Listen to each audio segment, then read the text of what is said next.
Alright, this is part 2 of the Joe's Automotive, where we need to handle these non-routine services. So we're going to display the price per hour, but they're going to need to enter, first of all, that they want that service, and how many hours being spent on that service.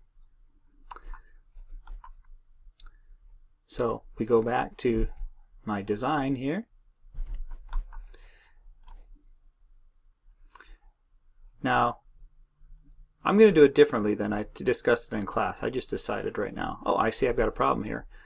My text items are getting too narrow. So I'm going to select them using Shift Select all those and pull them over. By selecting them all together, I can adjust them all together. Because they're left aligned, it doesn't drag things around. It just makes more room for the text. What I'm going to do, instead of having a checkbox, I'm just going to assume that if they actually want additional service, they're going to put a number other than 0 in the non-routine service. And if there's another number other than 0, then I'll see the change in that text box and update my total cost to be whatever they typed multiplied by the cost per hour. So let's copy the price per hour label using the same fonts that I had selected there. Putting it down one row. Doesn't look like the space. I'm going to space it out a little bit more because it's a kind of a special item. And I'm going to change that to be 20 per hour. Okay, and instead of a checkbox, I'm going to make a label and then a text box for them to enter the numbers. So let's see. Yeah, I think since the checkbox is here, something they do in this line, I'm going to line up the hours in a J text field. And I'll line that with the checkboxes. Make it a little narrower. Since I'm expecting them to type a dollar value in there, I'm going to make that right aligned. And let's see here. I think I can do the action handler all with the window builder generated action handler, but we need a label to display. Let's see, let's have our default text to be 0 hours. And now let's add a label to remind the user, the technician updating this, what they're expecting to see. You know what, I just realized I want the same font as these. I guess I can. Well, in order to get the same font, rather than try to figure it out, I'm going to copy that label and paste it down here. Getting kind of fussy. I could have guessed at the font, but rather than guess, it's like the Format Painter. And I'm going to let that be left aligned. And the text is going to say non-routine service.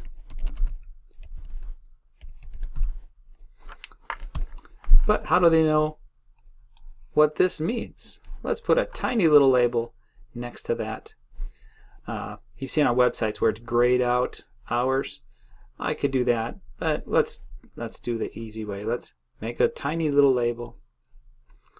Let's say I'll just start a new one just because I want to practice making one from scratch. It's going to be lined up right above that guy. It's going to say hours.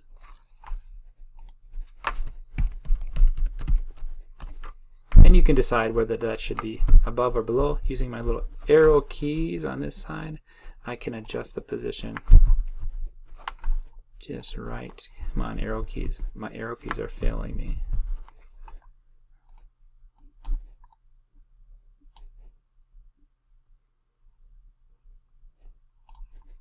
Oh, and I'm going to make that a little lighter. I'll make that gray by selecting my foreground color.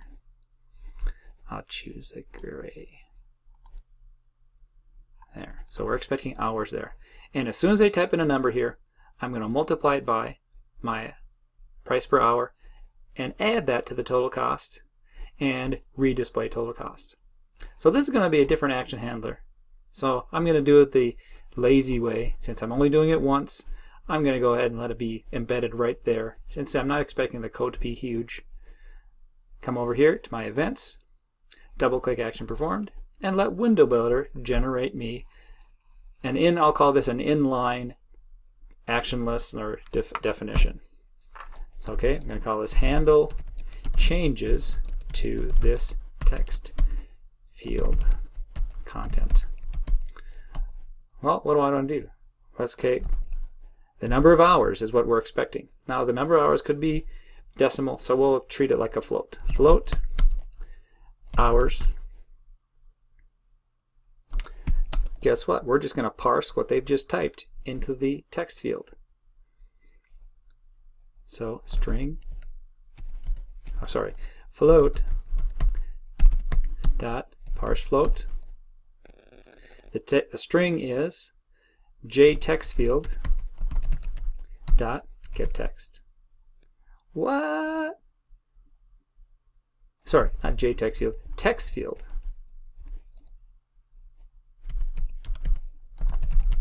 Dot. There we go.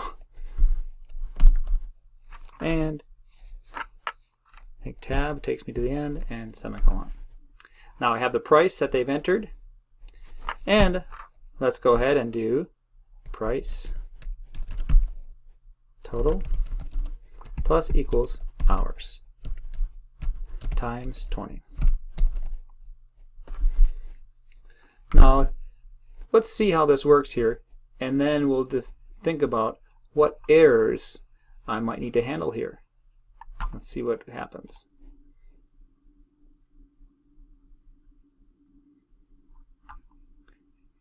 It's showing up. Let's come over here and change the hours to 1 hour. Notice until I hit enter, or actually it looks like I have to leave that and clicks off of that, it keeps track of that. Let's change that to 2.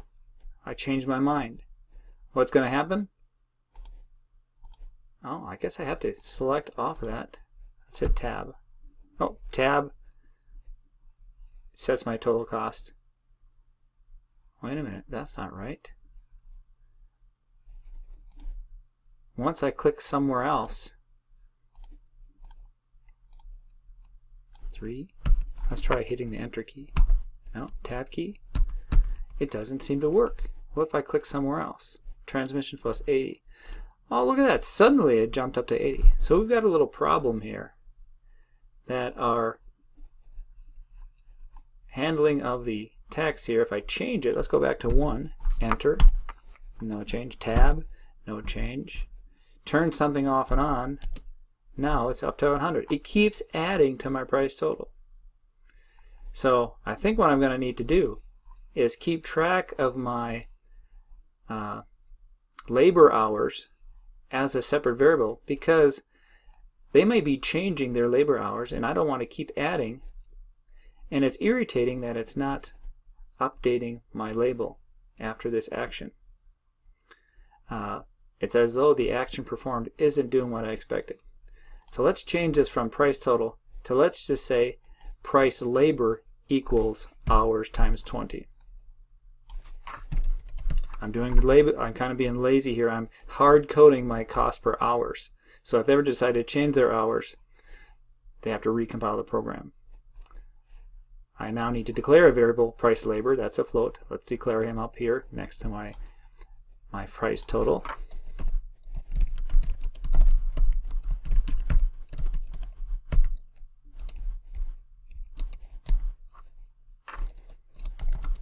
Keep track of non-routine work.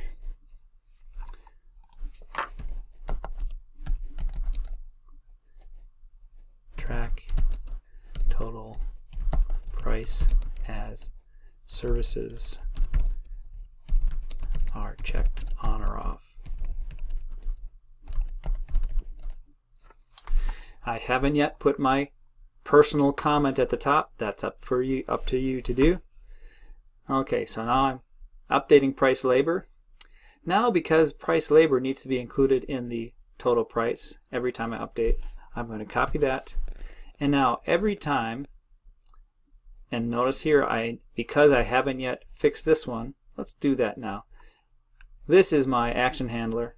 Let's add not only price total plus price labor. And since this one is the updated one, and I don't want to be updating code in multiple places, that's a horrible thing, let's fix our first checkbox to be behaving just like the rest by using our same action listener, and instead of doing this action listener, I'm going to use this action listener.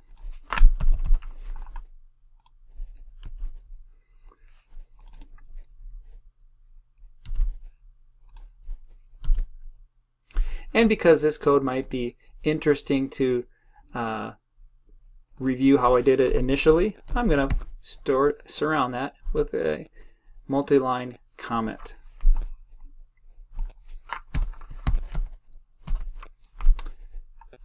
This allows me to comment out a certain section in case it has some meaning to me historically.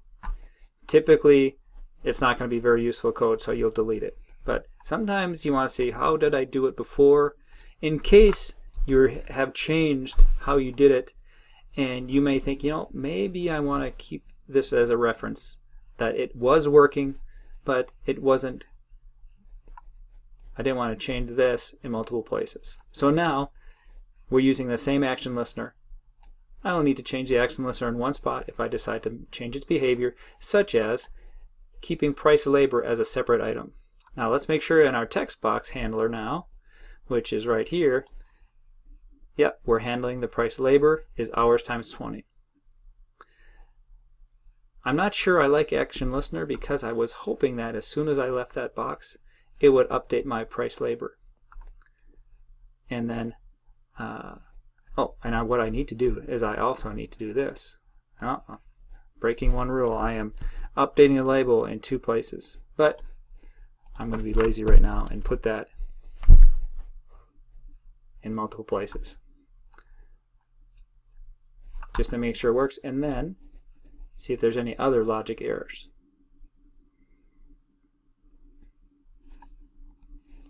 Okay, choose some labor hours, 2 labor hours, tab, I don't see the change, click somewhere else, I don't see the change. Uh-oh, what happened? Labor hours doesn't seem to have changed.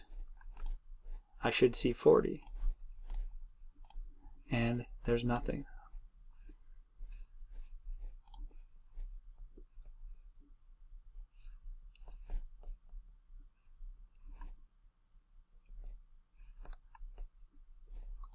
Time to put in a debug message.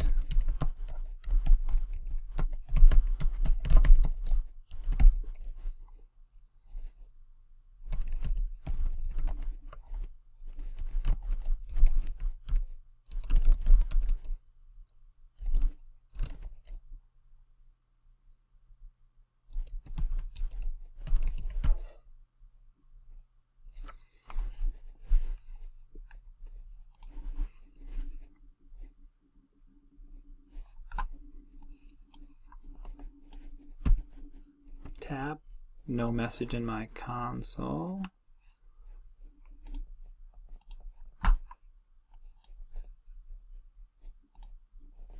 It's as though the code isn't doing that anymore. Well, let's do a little debugging here. I don't think I've shown you this yet. Let's double click here, set a breakpoint, and this time we're going to debug this code. And if I change this, if the code is working right,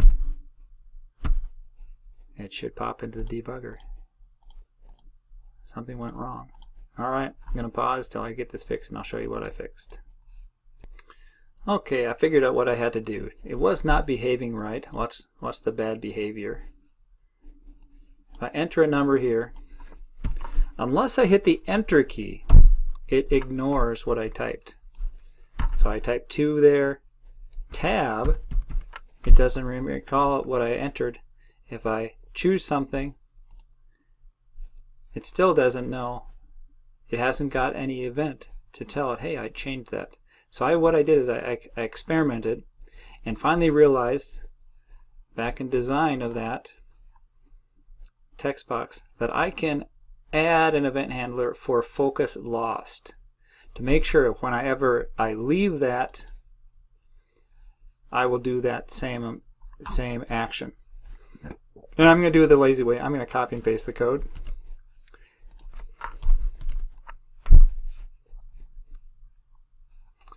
And now, see if it works. One hour, hitting enter, it works. If I hit 2 and then tab, it also sees the losing focus and makes sure that this displays the proper item. Now, something I'm going to leave for you to do, a little challenge for you. If I type in something bad here that can't be parsed as a float, guess what's going to happen? Runtime error. Put something correct in there, it will correct. But it has gotten runtime errors because this did not parse properly. And I'm not sure I like that right aligned anymore. I think I'm going to center align that. I'm going to leave it up to you to figure out what to do about if they type something incorrect in there. But for now, back in the code, design, I'm going to center align that. I could have looked in the code, figured out how to do it, but I'm going to let Window Builder do what it can do for me. Turning off events. Now I can get back to regular properties. Change my horizontal alignment to be center. There you have it. We are handling $20 per hour GUI application, but I'm leaving this up to you to correct for errors such as bad input. Be sure to put your name somewhere on your GUI so it displays nicely. How about you try to put your picture on there? Take a picture or a picture of one of your favorite locations or cartoon characters. Put it on your Joe's Automotive. Maybe find a mechanic and display an image of a mechanic here. I think you can figure that out. We'll see your creativity in your submitted assignment. Don't forget, in your code, put your comments at the top. This was done by you. Description of the general requirements. You know what? You could probably copy paste this right into your comment saying this is what the GUI is to do. Alright, hope this was helpful to you.